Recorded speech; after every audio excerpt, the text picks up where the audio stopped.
If you're wondering why your shrimp keep dying, stay tuned, because in this little 20-part mini-series, we're going to have a look at some of the most common issues that I've been presented with over the last 20 years of keeping, breeding and dealing dwarf shrimp. If you don't want to miss one, consider liking and subscribing, or maybe even just share it to somebody that you think could make use of one of these. Let's get into it. Bacterial and parasitic infections are some of the most dangerous threats to your little shrimp. Thing is, they often look simple on the surface when they're actually much more serious.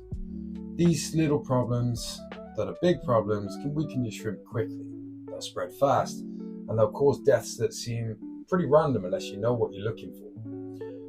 Now, one of the most recognizable infections probably in the entire hobby is Cladogonium officinae, often called clad or sometimes referred to as green fungus. Allobiopsidae.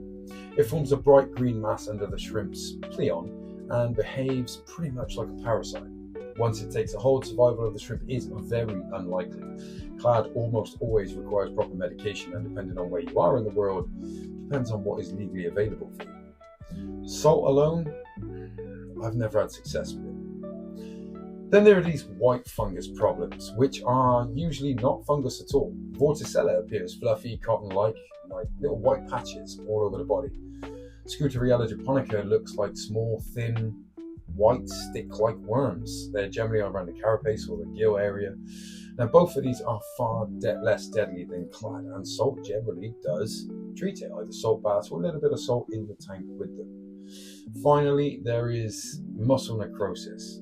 It's pretty rare, but it shows up as milky or opaque white patches. Normally starts at the tail, but then ends up all over the body. It's caused by severe stress, temperature shock, low oxygen, or just internal infections. Shrimp with advanced necrosis, they don't recover.